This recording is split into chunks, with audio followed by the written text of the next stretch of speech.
I've got all these Premier League fans down here in London today, and we're going to talk about the biggest talking points in football. Yes, these Premier League fans will rank themselves from 1 to 18. I know what you're thinking, there's no Villa and Forest, unfortunately. Then I will head into the crowd and chat about why they're in their position. After that, the majority will vote for the final Premier League ranking. Who needs the transfer window more this season? Okay,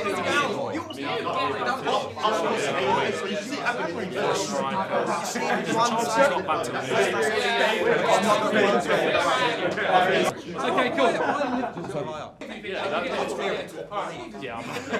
All right, first off, we'll come to City in a bit. Where are we at the moment? Spurs.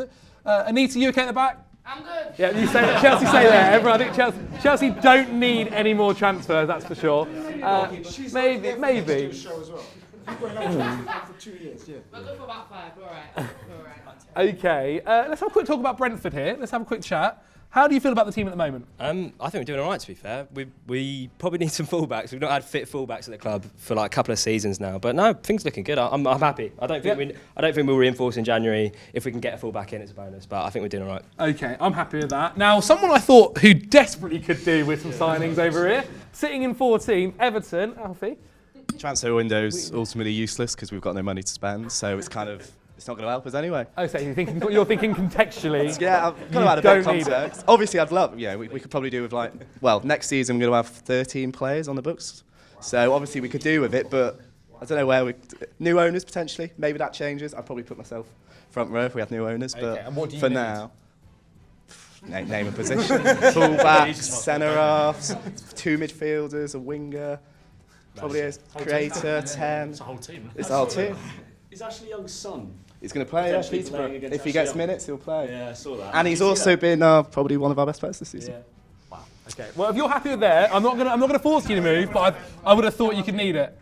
All right, let's talk a little bit at the front then, because Man City, do you need it? Well, yeah, because we just keep losing.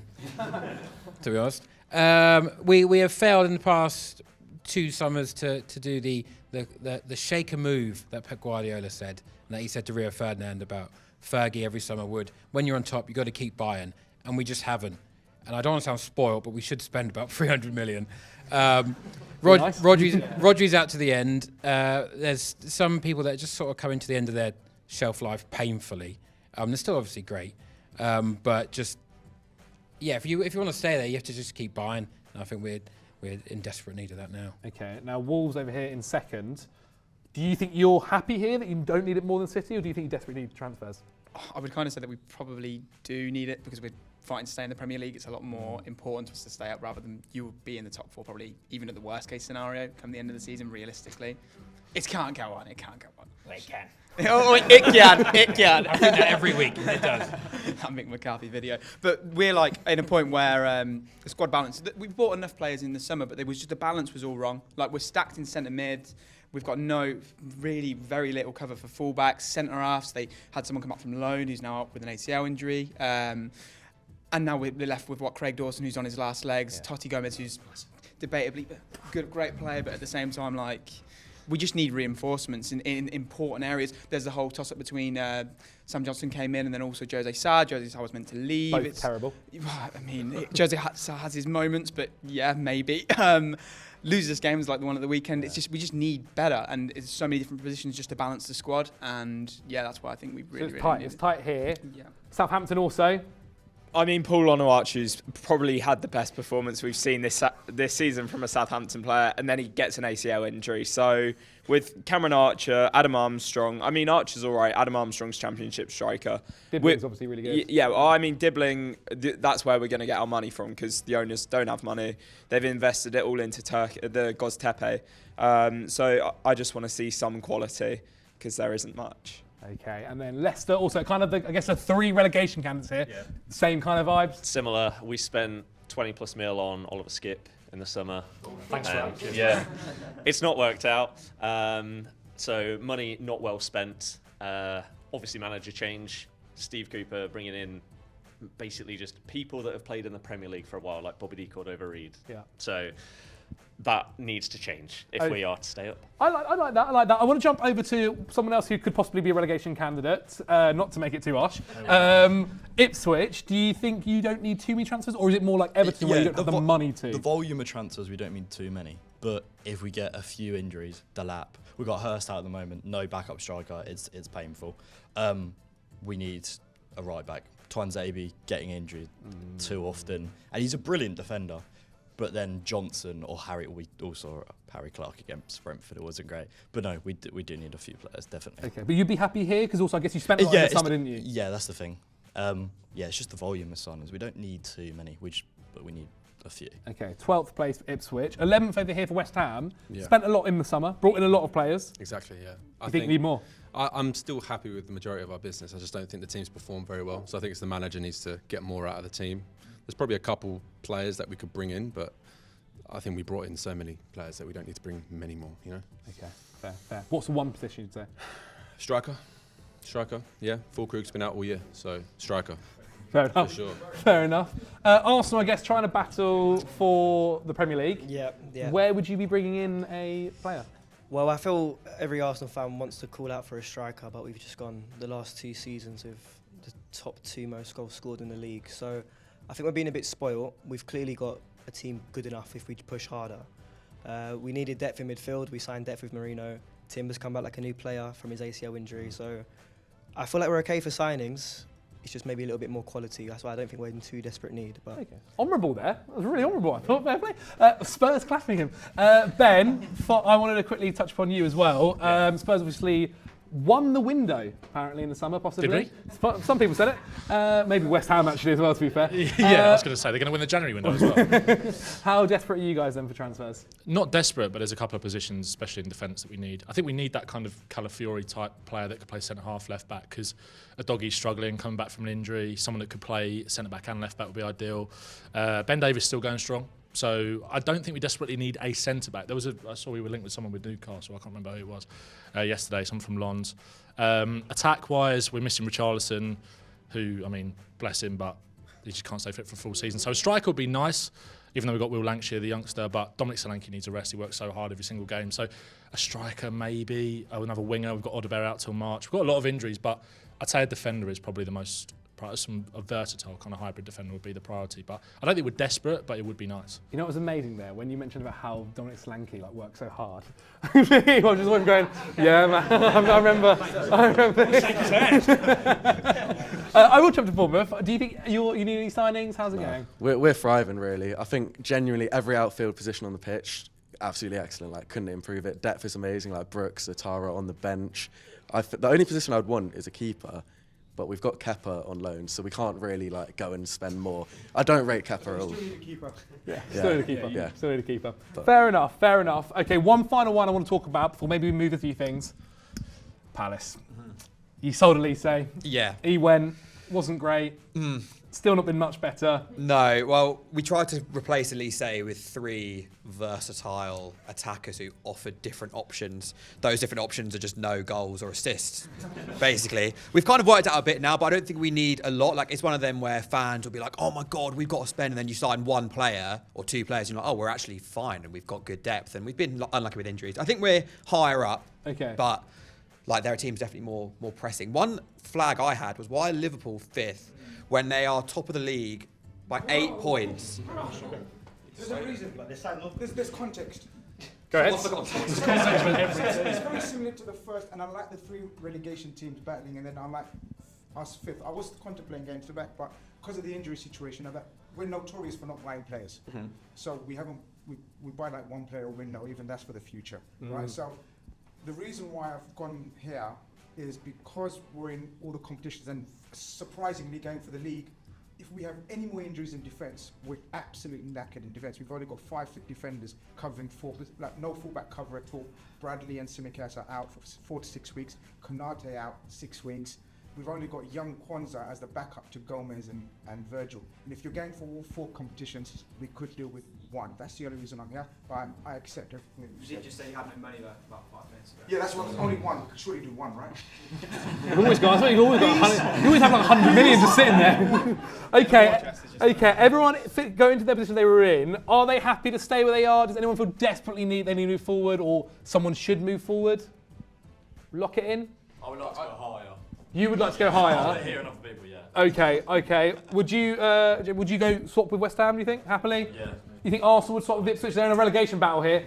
United, would you swap? Or do you think you're quite desperate for it? They're in a relegation battle. Everybody's come back from injury, so it's like, and we've got a new manager in, so it's like, oh, we might be okay if Amro can get the votes. I don't think our squad's that bad. It's just that we were playing atrocious on the 10-odd. Like, if Mason Mount can stay fit, if Luke Shaw can stay fit, Maguire, Yoro, there is a decent squad there, but we're crying out for legs in midfield and we're crying out for a left wing back.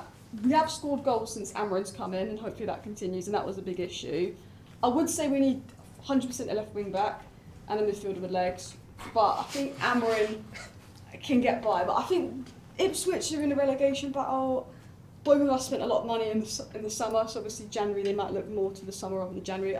I'd probably say we need it a bit more than Ipswich, because I actually think they've been playing better than their points tally. And it did take us a while to gel with all the new signings. Yeah. So And would you say, Ben, that you need it more than those 2? I'd say so. I think there's a few teams here who probably need the summer more than January. Fair. Like I think Man United are probably one of those. Like some of the things you said there, like there's no point going out in January and kind of getting those stopgap signings when you've got the money and you've got those, you've got the structure in place to go out and get who you actually want. So I think the summer's more important probably for United. Okay, we'll keep it there. I'm sorry, Ipswich. I do apologise. But we'll lock it in. So Man City at the top there, sitting pretty. But what do you guys think? Do they need the transfer window the most? And what about the likes of Spurs? With the injury issues they have now, feels like they may need a few more. Let me know in the comments. And if you're enjoying this video, subscribe to the channel. Who has the worst stadium in the league? It's not about being the biggest. It's a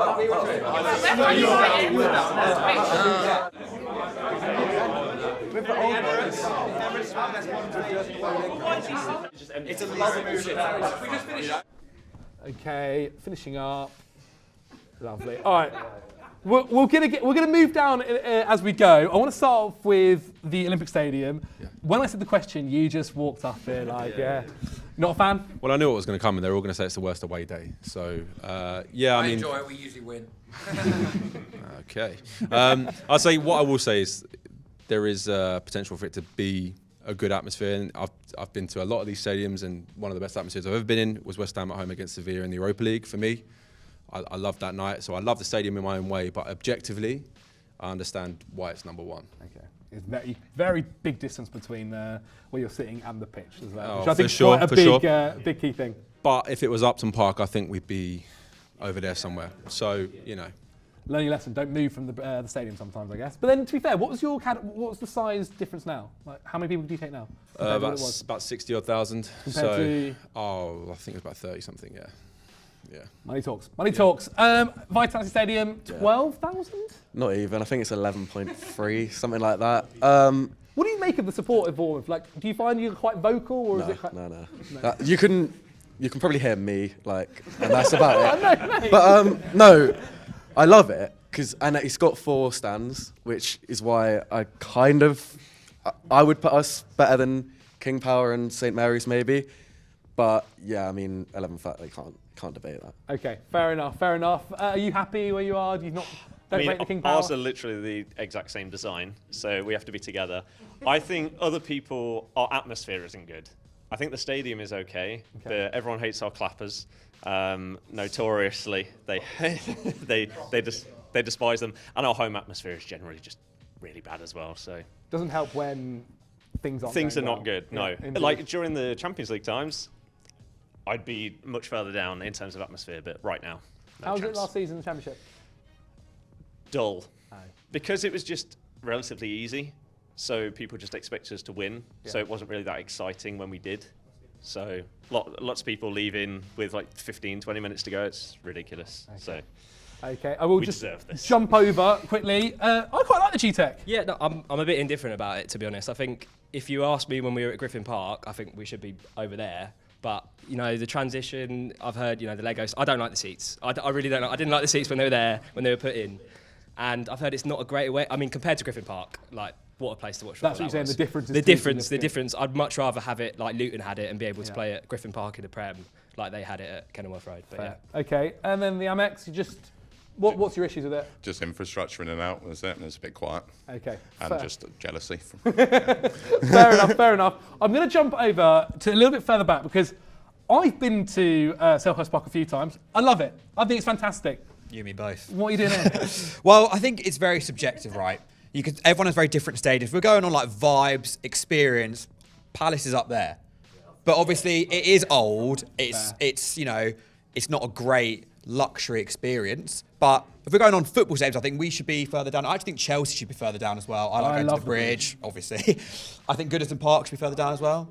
I just think like there's two different genres of stadium here. There's nice, new. I can get a really nice sandwich, and then there's footy. You know, and I'm in the footy category, so I want to be down there. Okay, I like that. I like that, and obviously the Bridge as well. The only thing with Selhurst Park is, and I agree with all the vibes and the atmosphere is brilliant, especially under the lights. But the only thing is, sometimes you just can't see the game. You can't watch the game. I can see the game fine. It's quite big. It's doing one of these amazing switches from right to left. This is why you got free for most of the money. I love it a bit.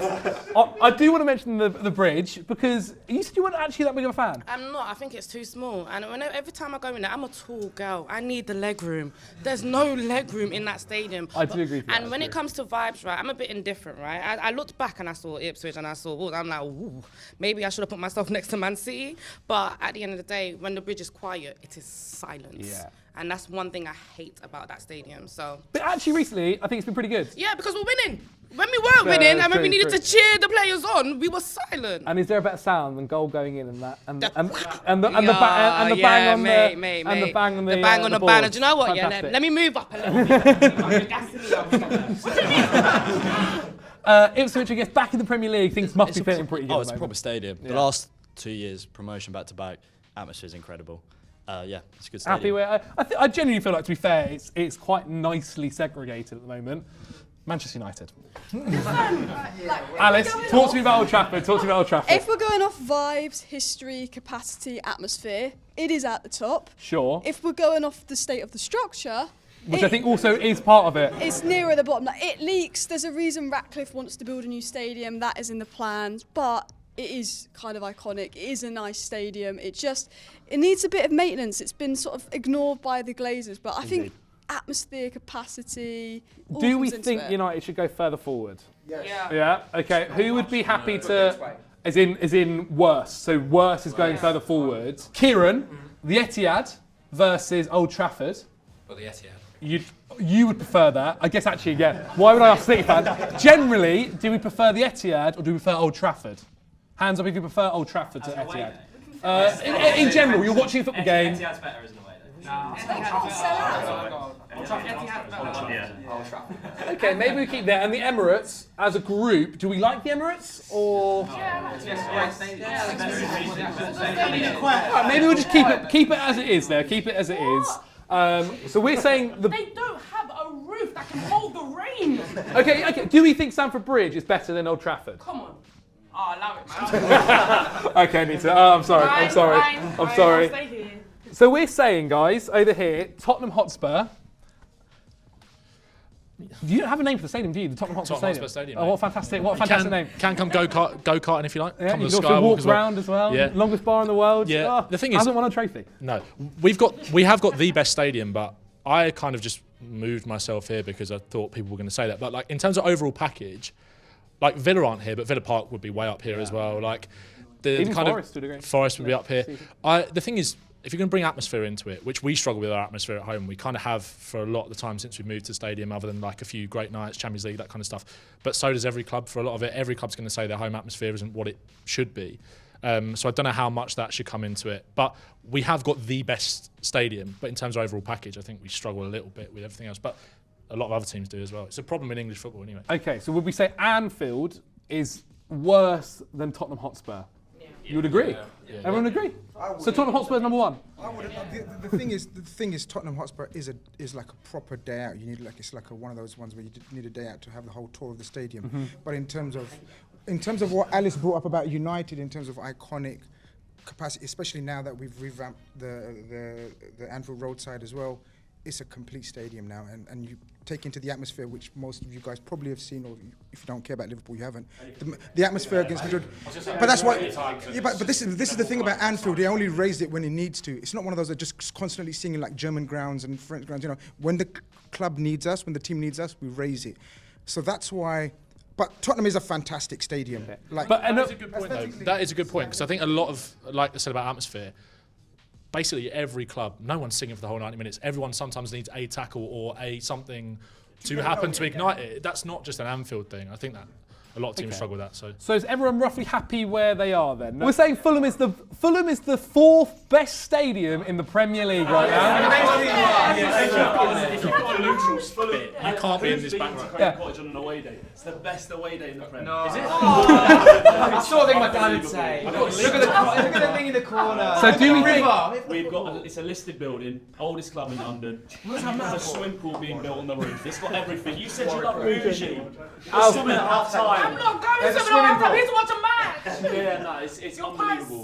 Goodison Park, you're about to move from there, but right now it's still Goodison Park. This is really iconic. So you'd happily let them above you? No, but like, So let's swap over. I think everyone else is swapping over. I think this is two very similar stadiums. We've got like the Spurs stadium, lovely place to go. But I think if you want, it depends what you want. I also think that Fulham cannot be lower than Man United. Like, people give Old Trafford a lot of rubbish. Yeah. Okay. Would the group move Fulham up more? Yeah. Okay. Way better than Fulham. Come on, yeah. So would we say the group? Would we say the Emirates? Is the Emirates better than Fulham? But Emirates in the Etihad. As a group, put your hand. Do you think the Emirates is better than Fulham?